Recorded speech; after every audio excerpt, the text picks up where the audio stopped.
O imperador da humanidade é o eternamente escolhido. Bem-vindo, gentil ouvinte. Eu sou Baldermort, seu fiel servo, e desejo apresentá-lo às forças, facções e eventos do universo Warhammer 40.000. A sombria escuridão do distante futuro, onde não há tempo para a paz, há apenas tempo para a guerra. Agora, por favor, tenha paciência comigo hoje, pois esta não é uma entrada tão luxuosa, extensa ou provavelmente coerente como eu gostaria, mas tive sérios problemas nas costas. Então, a falta de descanso, a dor e a medicação eficaz diminuíram um pouco minha sagacidade. Portanto, seja alegre nos comentários. Mas se você puder ser gentil, eu estou, por assim dizer, não no meu melhor. Dito tudo isso, vamos começar. E hoje, vamos explorar alguns conceitos divertidos.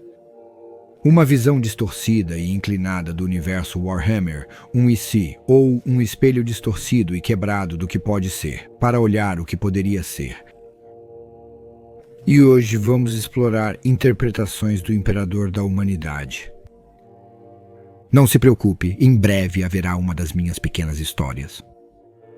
Mas deixe-me preparar o cenário antes de entrarmos nisso. Alto mago, maior feiticeiro, em todos os sentidos da palavra. Pois há muitas formas de interpretar as potencialidades do Imperador. O que ele é? Quem ele é? Por que ele é? Como é tão frequentemente mencionado, tudo é canônico, mas nem tudo é verdade. Então, vamos olhar mais atentamente para este ser, esta figura titânica, que não é apenas mito, lenda antes disso, mas um perseguidor constante da humanidade por todas as eras de nossa raça. Mas aqui, devemos tomar uma decisão. Uma simples, que leva em conta tantas variáveis, faz sentido do impossível ou até mesmo improvável. Pois hoje vamos nos desviar da minha interpretação preferida do Imperador, que ele é de fato, bem como na fábula, a gestalt conglomerada de todos os maiores psíquicos da humanidade. Esse mero fato, como dito antes, é o que lhe dá o mandato para fazer qualquer coisa, não importa quão insensível, não importa quão cruel ou até mesmo bárbaro, em nome da preservação e defesa da humanidade. Pois ele nasceu de muitos para realizar essa tarefa, esse grande trabalho. Mas hoje nos desviamos da minha linha habitual, pois agora assumimos a posição de que o Imperador não é nada além de um psíquico imensamente poderoso e um tirano para completar.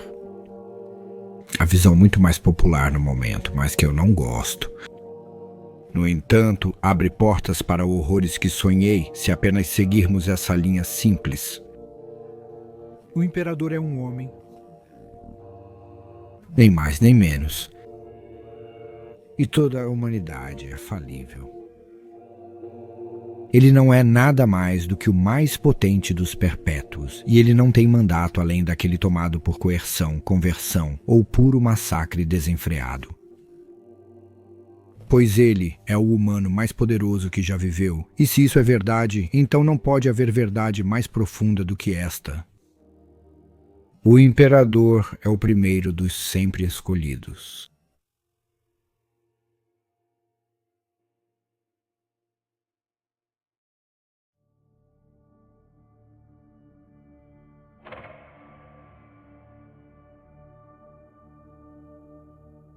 Eu já tinha tido o suficiente. Cada vez que eu voltava, eles faziam isso de novo. A dor era insuportável. Não durou muito tempo. O mesmo lugar, a mesma pira com diferentes acendalhas e combustível, o mesmo local agora queimado num preto que nunca poderia ser removido, nunca poderia ser limpo, onde eles me acendiam cada vez que eu os negava. A carne queimada, os músculos borbulhavam, eu nunca estava acordado tempo suficiente para sequer sentir fome, mas o suficiente bastava. Desta vez, quando o fanático entrou, eu não cuspi em seu rosto. Eu não olhei para ele indignado, entediado, nem mesmo rindo de forma zombeteira. Desta vez, eu me sentei de pernas cruzadas no chão e olhei diretamente nos olhos dele. Então acenei com a cabeça para baixo e levantei novamente devagar. Pronto para conversar agora. Já teve o suficiente, diz ele. Exatamente, eu respondo. Isso demorou mais do que eu esperava, mas nós dois sabíamos que este momento chegaria. Infelizmente, eu não fiz. Eu nunca fui questionado por alguém do seu tipo. Seus métodos são simples e diretos, mas muito persuasivos. De fato, não me desafie, herege, ou teremos que te aquecer algumas dezenas de vezes novamente para ter certeza de que você sabe onde está. Não estou sob nenhuma ilusão. Apenas sou incapaz de mentir. Isso é franqueza, não é desrespeito. Que pena. Se eu fosse capaz de confabular, de dissimular, então eu não estaria sentado aqui com você. Sim, o impuro frequentemente exige um preço que supera os presentes que eles legam. Ah, você acredita que eu estou em liga com os habitantes malignos do imatério? Garanto que nada está mais distante da realidade. Sua carne suave, que retorna a cada manhã, é declaração suficiente, imundície. Eles te deixaram muito óbvio para ser escondido para sempre. Oh, você ficaria surpreso com quanto tempo eu estive me escondendo, servo da religião. Servo do Deus Imperador. Não, eu temo que não.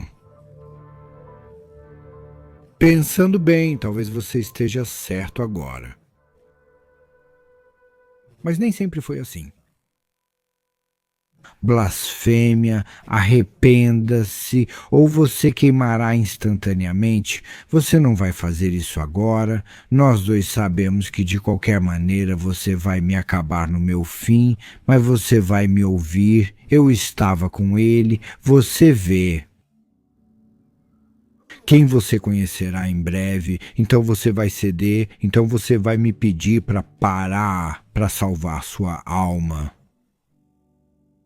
Mas então sua mente vai nadar e você vai implorar para que eu continue ou até mesmo comece de novo desde o início. Mas eu não vou e vou continuar te contando coisas sobre ele até que você me peça, me implore para parar, apenas ouça. Nos dias ou anos que virão, você vai querer lembrar o máximo possível ou você vai acabar consigo mesmo. É difícil dizer. Escolha presunçosa. Oh, isso vai te custar o conhecimento, o fardo de conhecer o nome dele. Ele teve tantos ao longo do tempo. Confúcio, Moisés, Jorge, Siddhartha, gurus, profetas e lamas. Mas o verdadeiro nome dele é Neos. O quê? Silêncio. Você vai precisar de sua força. Você saberá tanto quanto eu posso infligir em você. Escute. Eu estive com ele por tanto tempo. Ele era diferente de todos nós. Nós fomos atraídos por ele, sua certeza, sua paixão. Às vezes nós entrávamos em conflito, eu me afastava por um tempo. Mas eu nunca conseguia ficar longe por muito tempo. Bem, não até ele cruzar as últimas linhas. Mas isso foi praticamente recente. Eu, como tantos de nós, segui em seu cometa. Tentamos ajudá-lo em seu grande trabalho, sua busca. Era sempre sobre ele, sua visão, seu objetivo. Ele era inquestionavelmente o mais forte entre nós, mas alguns diziam que não o mais velho. Ele era uma força da natureza. Ele aparecia ao longo dos tempos para guiar a humanidade por um período, e lá muitos de nós também éramos perpétuos menores. Nós éramos seus ajudantes, seus generais quando necessário. Então nós o seguiríamos de volta para a obscuridade. Mas uma coisa sempre acontecia. É fácil notar quando o tempo está te perseguindo. Uma tapeçaria de registros que se pode ver o padrão simplesmente estudando, mas estávamos no momento, não vimos a trama sendo tecida. Um poeta guerreiro mais cedo no tempo, um sábio governante ou profeta, eram suas vestes posteriores. Ele tentou ensiná-los paz, tranquilidade, unidade e virtude. Isso é o que ele afirmou. Mas toda vez que voltávamos para a obscuridade, de volta para as sombras, de alguma forma ele sempre era divinizado. Não imediatamente, talvez, mas regularmente todas as formas de fé surgiam em torno das vestes da revelação. O nome que ele assumiu perto do fim. Muitas dessas fé eram duradouras e fanáticas às vezes. E ele estudou o que isso fez. Eu não sabia disso na época, não podia ver as estrelas pela velocidade que estávamos, sempre em frente, sempre nos escondíamos e planejávamos, surgíamos e voltávamos, depois desaparecíamos de novo e de novo. Dos primeiros dias de bronze para ferro, para as 3 revoluções, agrícola, industrial e informação, depois para a era do verdadeiro progresso. Todo esse tempo nós assistimos às guerras, à barbárie, crueldade, o sofrimento infligido em nós mesmos por nós mesmos ou por forças externas que só ele realmente entendia. Havia beleza e graça, e tanta criatividade em todas aquelas épocas. Cada uma tinha valor, mesmo se tirada da continuidade. Nós assistimos nossa raça crescer e... Caminhamos pelos fluxos da história um passo de cada vez, mas para outros as escadas eram finitas. Para nós, poucos nós perpétuos, era uma estrada sem fim. A eternidade proporciona uma experiência, um olhar que poucos podem entender. Então a humanidade, com um pequeno empurrão, se mudou para as estrelas. Nós ficamos na Terra, o que você chama de terror, até a chegada dos propulsores de dobra. Então a caça se estendeu até as estrelas. Nunca soubemos exatamente pelo que ele caçava. Sinais, presságios, ruínas antigas, criptas mofadas, conhecimento perdido. E não do tipo técnico, mas o arcano. Os caminhos do que ele chamava de inimigo. Ele conhecia todos eles e mais. Cada último feitiço, rito, truque, maldição ou taumaturgia. Ele sabia de tudo, desde o pré-neolítico, sol, lua, aço e até alta magia. E se algum humano já havia sido um praticante, então ele conhecia sua arte, sua sabedoria, mas a busca continuava sempre. Ele caçava por um graal, um lugar, um corredor entre aqui e Alhures, atrás do vale. Ele levou essa busca às estrelas, mas eu não estava lá naquela época, não eu. Quanto mais tempo eu passava com ele, menos sentido seus planos faziam. Ele estava se tornando ainda mais obstinado a cada era que vivenciamos, ficando mais frenético e, portanto, mais teimoso, mais direto, menos paciente com atrasos. Ele imaginava um novo homem, uma nova raça, uma superiormente dotada, uma humanidade de sabedoria e força, com poder suficiente para se defender da galáxia e os terrores ocultos além do véu. Ele se tornou tão obcecado. E sua visão era agora tudo o que importava. Podemos sempre ter sido insetos em comparação a ele, mas agora ele não conseguia esconder sua impaciência ao ser questionado. Imagine isso, achar que você está tão acima de seus pares, que você é de outra raça, mesmo que eles sejam mutações muito além da linha de base de nossa raça. Humanidade, não. Ele escondeu antes, mas agora... Ele estava muito distraído, muito preocupado, muito sobrecarregado para sempre manter sua fachada polida, sua postura diplomática e paciência. Agora ele dava ordens como um tirano, como se fossem para escravos ou incapazes. E eventualmente me ofereci para ir em uma missão mais longa, longe, e nunca mais voltei. Eu simplesmente me escondi.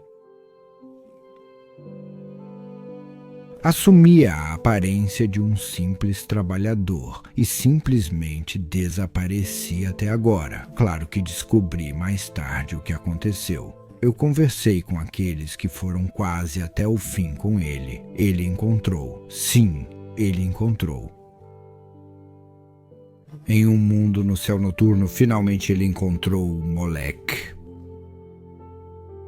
Alguns foram com ele em uma viagem sem volta em um navio de era antiga, e ele encontrou um lugar, a porta do outro lado, e ele entrou nela. Ele entrou no reino do mal, tentação, corrupção e poder. Disseram que ele caminhou no Warp. Ele retornou mais mudado. Ninguém acreditou, mas ele era ainda mais de tudo. E isso acelerou. Mas tem poucos detalhes de então, pois os tempos sombrios começaram, velha noite. E tudo que sabíamos, tudo que testemunhamos e ajudamos a crescer, em questão de meros séculos, tudo foi perdido. A própria galáxia parecia ter se voltado contra nós. E então, milênios depois, seu plano de resposta entrou em ação. Ele se livrou das sombras novamente, ele veio à tona novamente e ele lideraria a humanidade novamente. Mas seu plano era falho, pois foi construído sobre uma mentira. Foi construído sobre areia, poder emprestado, segredos roubados. E desmoronou quando viram sua traição. Isso é o que tantos foram informados, o que todos acreditamos. Ele era nosso, era o mais poderoso entre nós. Havia usado eles. Havia ele. Agora. Então muitos voltaram a adorá-lo. Varreu as estrelas da galáxia quase inteira. Todos oram a ele. Todos alimentam ele com sua dor, seu medo, sua esperança, sua raiva, sua necessidade de vingança justa. Ele sempre afirmou que estava apenas dando a eles uma luz, uma estrela pela qual navegar, um exemplo. Mas você vê que todos acabaram adorando não a mensagem, mas o mensageiro. Ele sempre soube o que estava fazendo. Ele sempre soube. Por favor, ele é suficiente. Não complete sua linha. Eu devo, por favor, pois ele é o mestre da humanidade. Mas para ganhar tal poder, ele deve ter escolhido servir a coisa mais aterrorizante de todas.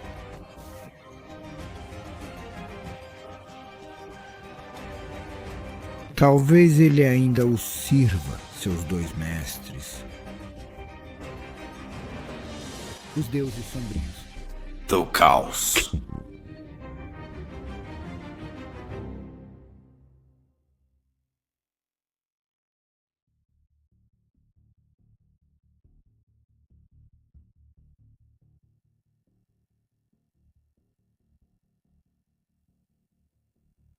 Agora lembre-se que tudo o que eu relato hoje é pura conjectura, uma olhada divertida no que poderia ser, não no que é. Então, vamos agora discutir brevemente essa posição profana, essa posição exaltada entre as forças do caos que sustenta minha entrada, o sempre escolhido. O que é isso?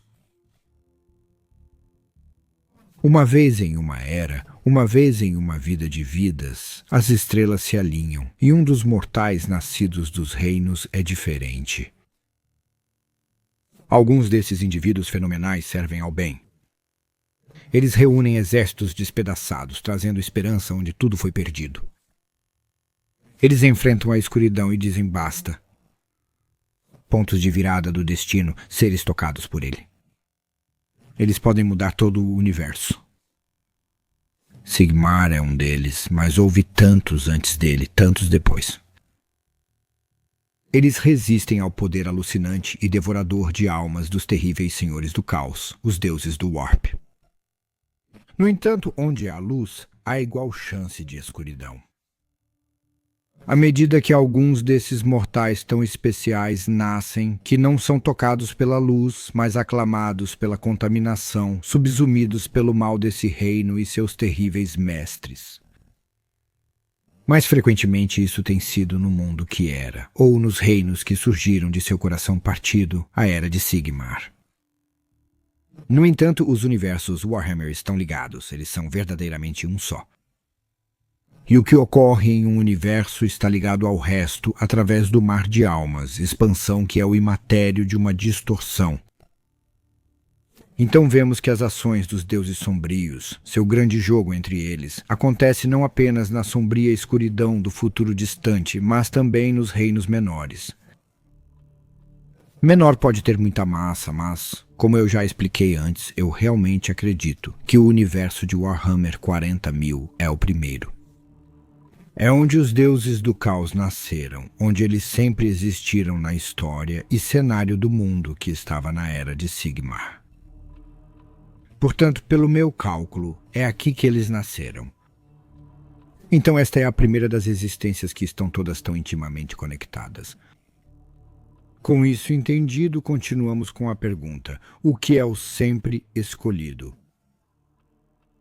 Agora milhões e milhões de campeões de guardas do caos individuais surgiram e posteriormente caíram a serviço dos poderes sombrios.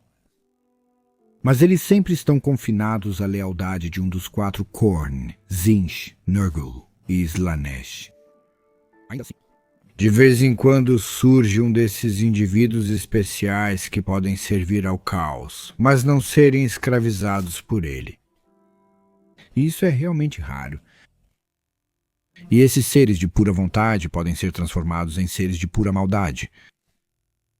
No entanto, sua força interior significa que, embora possam servir, eles o fazem por escolha própria, ao seu próprio ritmo. E eles resistem aos encantos dos 4, nunca se curvando a nenhum em particular. No entanto, são os homens e mulheres que podem controlar o caos, tanto quanto estão atrelados a si mesmos. E eles podem manter um senso de si mesmos mesmo diante do vasto poder oferecido a eles. Para esses indivíduos raros, só pode haver um destino: ser sempre escolhidos, pois são poderosos, são servos do caos, mas servem a todos, não ao único. E os 4 deuses se unirão na bênção dessas pessoas. Eles abençoarão ou amaldiçoarão dependendo da sua perspectiva, com poderes e força de cada um dos deuses. Mas em igual medida, então eles ganharão poderes de cada Khorne, Tzeentch, Nurgle e Slaanesh. Esses homens viciosos são então apelidados de sempre escolhidos, pois são descendentes não de um, mas de todos os deuses combinados, e quando isso ocorre, os reinos sangram. Pois o poder do caos é tão vasto, suas legiões tão infinitas, que não é realmente o véu entre o espaço real e o Warp que os impede. Na verdade, não. Seria o grande jogo. É a batalha entre os deuses do caos que ruge eternamente, e eles investem mais esforço, poder e propósito neste conflito entre seus pares do que jamais fariam para qualquer atividade no mundo real. Pois eles realmente não consideram os habitantes da realidade como uma ameaça para eles. Então eles se limitam principalmente a derrotar seus pares, seus irmãos. No entanto, quando um escolhido eterno completa os testes, quando eles passam por cada prova estabelecida pelos deuses, eles saem vitoriosos. Esses seres são o eixo pelo qual o universo se altera irrevogavelmente. Pois eles combinam e focam o poder dos deuses sombrios do caos. Eles podem trazer um breve período de unidade entre esses horrores, reivindicar forças de cada um e comandar senhores da guerra, demônios, príncipes e magos. De fato, qualquer um sob o domínio dos deuses sombrios pode ser combinado nos exércitos do sempre escolhido. Eles são a força do caos indiviso. É verdade, isso nunca dura muito, pois os deuses sombrios são traiçoeiros, e mais frequentemente e intensamente uns com os outros. Assim, esses exércitos têm que alcançar seus objetivos rapidamente antes que o grande jogo exploda novamente. No entanto, com o poder das 4 forças do caos, há pouco que eles não possam fazer. Poucos que podem resistir a eles, ainda menos que podem derrotá-los. E tudo isso é tornado possível pela existência de um sempre escolhido. O sempre escolhido está conectado a Be'lakor, o primeiro príncipe demônio. No entanto, o experimento de Khaosgor, este primeiro príncipe demônio, não saiu como eles esperavam. Pois cada um dos deuses lhe deu muito poder, então acreditavam que poderiam controlá-lo. No entanto, suas influências se chocaram e se anularam. E Be'lakor se rebelou contra seus mestres de milhões de pequenas maneiras e algumas maiores, pois sabia que se ganhasse influência suficiente, poder suficiente para si mesmo, então talvez ele pudesse se tornar um deus para si mesmo, um jogador no grande jogo.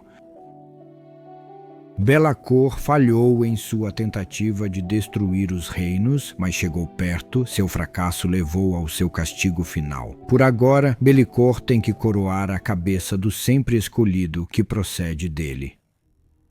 Então, o primeiro príncipe demônio foi Be'lakor, mas ele não era verdadeiramente o sempre escolhido.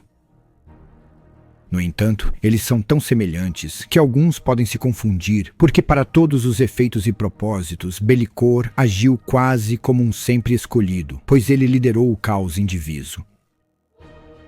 Mas ele era demais o demônio, não suficientemente mortal. E assim, quando as energias do imaterial, o Warp, diminuíram, ele foi banido de volta para aquela dimensão e, portanto, o sempre escolhido seria para sempre um mortal, para que não precisassem de um poço de poder, nenhuma fonte de Warp para mantê-los nos mundos reais. Dotados de poder de cada deus, eles nunca foram elevados à verdadeira imortalidade, ao demonismo. Dessa forma, eles poderiam liderar, não importa a força dos ventos da magia. E houve muitos antes no mundo antigo. Morkar o Unificador, Vengo, Kardun o Glorificado, Asavarku. E então, finalmente, para Archeon, Arauto dos Tempos Finais. Cada um coroado por Be'lakor a pedido dos Guardiões Sombrios, cada um trouxe dor, miséria e massacre para o mundo. Ainda assim, acho que eles são posteriores. Acredito que são cópias superficiais do único verdadeiro escolhido, o primeiro e mais poderoso de todos, que residia no primeiro universo das configurações de Warhammer, a linha do tempo de 40.000. E agora apresentarei meu caso. O Imperador foi um dos primeiros perpétuos, mutantes humanos imortais que atravessaram o tempo. Eles geralmente eram dotados de poderes psíquicos, uma conexão com o Warp, mas ele também era o mais forte deles, por uma margem tão ampla que sua consorte Erda afirmou que todos os outros perpétuos não poderiam ter enfrentado ele em conflito aberto, nem mesmo combinados. E o Imperador nasceu no final da Idade da Pedra, antes da Ilíada. Odisseia, ele nasceu e ganhou poder e força, começou a entender suas habilidades conforme os anos passavam, e ele nunca parou de buscar por maior poder. Por conhecimento arcano e temporal, ele conhecia todas as formas de magia conhecidas pelo homem, pois ele esteve presente ou as estudou mais tarde. Por isso eu o chamo de o mago mais poderoso e conhecedor que já viveu. E até mesmo os Eldar admitem que ele é poderoso, não apenas em poder, mas também em habilidade. Mesmo eles que estudaram os poderes dos escuros por milhões de anos. Claro, essas sabedorias foram adquiridas quando os escuros ainda não estavam totalmente formados, pois foi a humanidade que lhes deu a verdadeira forma para moldar. Foi em 3 dos 4 deuses, eles, a humanidade, que lhes deu consciência. No entanto, o imperador era tão poderoso que antecedia a todos eles. Ele sentiu seus nascimentos, os deuses sombrios, todos e cada um, e ele sabia o que eles eram e por quê. Mas quando um deus do caos nasce, eles existem no Warp, que está conectado a todas as coisas e todos os tempos simultaneamente. Portanto, após seus nascimentos, cada um dos deuses sombrios sempre existiu. É por isso que temos hordas Slaanesh escondidas atrás de muros, construídos por Necrons e Eldar, nos dias ao redor ou após o pior da guerra no céu. Mas Slaanesh não existia então, mas assim que ela nasceu, ela existiu em todos os tempos, difícil de comprometer, mas inevitavelmente verdadeiro, na sombria escuridão do futuro distante. E o imperador tinha murchado todas as pragas enviadas pelo avô e realizado todas as formas de carnificina conhecidas pelo maior deus Khorne. E o imperador tinha a mente mais sublime, a cognição mais penetrante. O imperador buscava a perfeição para sua raça, pois esse sempre foi seu objetivo, projetado para seus perpétuos aliados, pelo menos. A humanidade era muito fraca para se defender dos poderes e tentações dos deuses sombrios, e eles estavam à beira de uma evolução para uma nova forma. Um atuou finalmente no despertar psíquico. Assim, o imperador buscava contornar as eras necessárias para a evolução natural da humanidade. Ele almejava fortalecer significativamente a raça. Ele sempre afirmou que esse era seu objetivo. Mas e se fosse uma mentira? Pois o caos não deseja realmente a destruição deste universo. Qual seria o ponto? Outros já fizeram isso em outros mundos, sem colher benefícios. Os deuses sombrios se nutrem das almas mortais. Então, se eles destruíssem completamente os reinos mortais, eles não teriam vencido. Eles teriam assinado seus próprios mandados de morte. As emoções da humanidade e de todos os seres sencientes, conscientes no universo os moldam e nutrem. O caos não almeja a destruição completa de tudo. Eles desejam um estado onde governam, mas tudo é caos, guerras e pragas e tramas e perversões por toda a eternidade. Este é o paraíso deles, o cumprimento da profecia, o fim de todas as coisas. Quando isso é dito, não significa a obliteração do espaço real, mas a sobreposição do Warp no mundo material, para que demônios e deuses possam caminhar sem restrições entre a nova dimensão combinada e governar diretamente sobre seu alimento. Então eu afirmo que o imperador não é um salvador nesta interpretação. Ele é um mago de poder infinito, conhecimento infinito, habilidade quase infinita. Mas vamos nos aproximar ainda mais desta visão da verdade, pois o que poucos sabem é que o imperador encontrou os guardiões das trevas. Ele negociou com eles. Nada é mais certo. Quando a humanidade se aventurou nas estrelas, o imperador e seus aliados perpétuos mais próximos foram com eles. Pois ele havia identificado um lugar onde poderia ser capaz de se comunicar com as forças que afirmou temer tanto. Uma nave em uma missão sem volta, sem capacidade de virar e retornar à Terra, não naquela época. Foi enviada no início do período da longa marcha da expansão da humanidade, e ele decolou com uma e foi para um mundo chamado Molech, e lá ele realmente encontrou um portal, uma porta para o Warp, e ele passou por ela. Ele retornou poucas horas depois, mas o tempo não tem significado no Warp. Como Lupercal descobriu e explicou para seus irmãos mais tarde. Mas ele estava mudado, o imperador, em um nível fundamental. Ele era mais poderoso, capaz, sábio e astuto. Mas por quê? O imperador afirmaria que de alguma forma ele enganou os guardas do caos, que talvez ele tenha mentido para eles, e é por isso que o chamam de anátema, o grande traidor. A linha de pensamento usual é que o imperador roubou esse poder deles, roubou o conhecimento para criar seus primarcas, que então levaram à criação de seus Space Marines. No entanto, nós realmente acreditamos nisso? Um ser imortal de poder imenso era ele. Mas ele poderia superar Zintcorn e Nurgle ao mesmo tempo?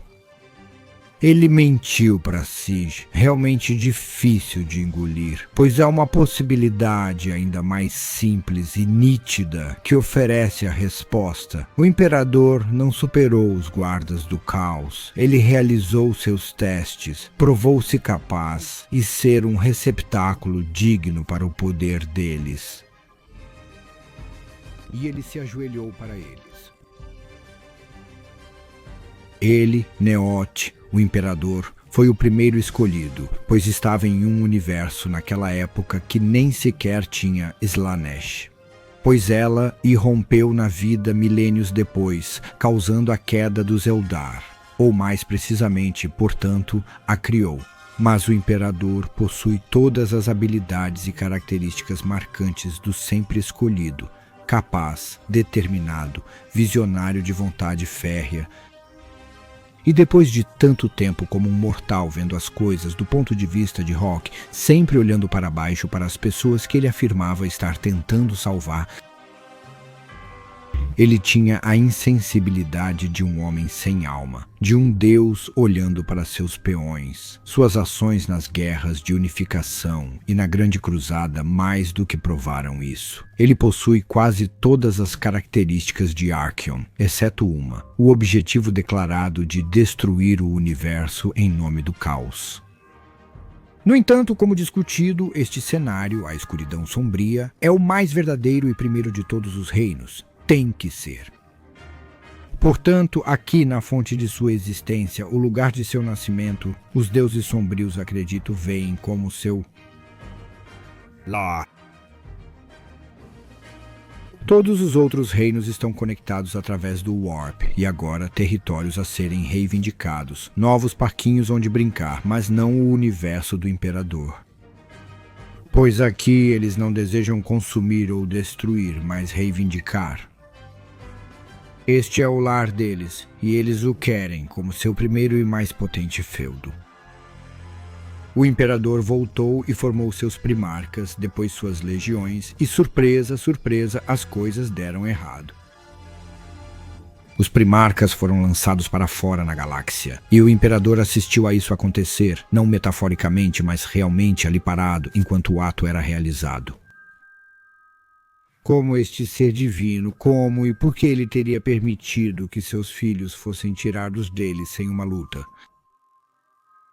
A menos que ele estivesse totalmente ciente do plano, cúmplice das cadeias de eventos que levariam a metade deles se voltando para o caos, para se rebelar e causar a maior guerra desde a revolta cibernética. Malcador mesmo admitiu que ele e o imperador sabiam que isso ocorreria. A heresia. Então por que criar os primarcas desde o início? Por que não apenas os Astartes, os Space Marines? A cruzada teria levado mais tempo, é claro, mas se qualquer legião se rebelasse contra um gênio tático como o imperador, sem os primarcas, a heresia não teria sido possível de forma alguma. Mais ainda, o imperador, ele voltou para Molech com seus filhos, mais especialmente com Horus Lupercal. Ele mudou suas memórias, as apagou, sim, mas isso poderia ter sido facilmente percebido por eles eventualmente. Então, ele até escondeu suas intenções nas mentes de seus filhos, pois eles não se lembram se ele passou pelo portal novamente ou não. Se ele não servisse a Caos, então os deuses teriam visto sua verdade imperial. Eles saberiam que era guerra contra eles. Eles saberiam que ele os havia traído. No entanto, ele entraria em seu reino indefeso. Isso não faz sentido. Apenas uma coisa faz sentido. Se ele estivesse relatando de volta para eles, retornando para mostrar que seu progresso está funcionando, por assim dizer. No entanto, ao mostrar a Horus este mundo, mesmo que a memória fosse suprimida, de alguma forma teria efeito sobre eles o proverbial rastro de guloseimas para a armadilha. Ou talvez, apenas talvez, ele tenha retornado a Molech para ganhar o patrocínio daquele ser que nem mesmo existia quando ele fez seu primeiro acordo. Ele retornou para recuperar as bênçãos de Slaanesh. O imperador bem poderia ter criado seus primarcas com a desculpa de rebelião, com a desculpa de rasgar o universo e dar metade deles aos seus verdadeiros mestres. Um longo pagamento adiado pelo conhecimento para criá-los inicialmente. Metade. E alguns diriam, a melhor metade para completar. E agora nós somamos. O imperador é um psíquico extremamente poderoso que aprendeu todas as artes arcanas ou místicas conhecidas ou criadas pela humanidade. Ele é imortal, mas é dotado de poderes além de qualquer perpétuo, sem dúvida aumentado pelas únicas coisas que poderiam fazer isso, os deuses sombrios do caos, e se não fossemos as almas Gestalt dos xamãs neolíticos da humanidade, se fossemos apenas um ser poderoso, um mutante, então ele não teria motivo real para negar os deuses, pois eles não apenas lhe ofereceram o posto de sempre escolhido. Não, isso seria apenas o começo. Como o maior campeão de todos os tempos em todos os reinos, ele ganharia. Mas se uma coisa como Vastor, um oleiro, um reparador, poderia sonhar em se tornar um deus, um jogador no grande jogo. Então, certamente, este ser, o imperador que recebeu orações de quase toda a galáxia por milhares de anos, aquele que pode criar seus próprios demônios, tem suas próprias legiões de almas, como visto nos santos na Legião dos Condenados. Ele agora é muito justamente no caminho para a verdadeira apoteose, se já não conseguiu isso. O imperador pode ser muitas coisas. Esta é apenas uma possível variação apresentada hoje. Mas saiba disso. Se ele não é o senhor espiritual e defensor da humanidade, se ele não é a arma final dos antigos, como ele foi gerado por Ka, o último de seu número, se ele não é a combinação de todo o nosso poder místico, um avatar vivo do espírito da humanidade, se ele não é essas coisas, se ele é, como tem sido projetado cada vez mais na lore recentemente, apenas um psíquico imortal ao estilo Highlander, que cada detalhe, cada ação, tudo o que sabemos sobre ele, aponta claramente para essa única conclusão. O imperador da humanidade é o eternamente escolhido. E em breve, se já não for, ele será o quinto deus de caos.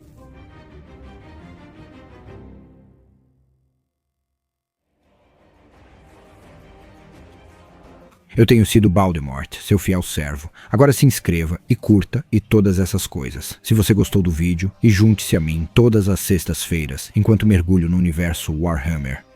Ou confira nossos outros canais sobre história natural e mitologia, links na descrição do vídeo, Patreon, mercadorias, botão de notificação, você conhece o Bugalu. Até então, não importa o que você faça hoje, tente fazer algum tempo para diversão. Até logo.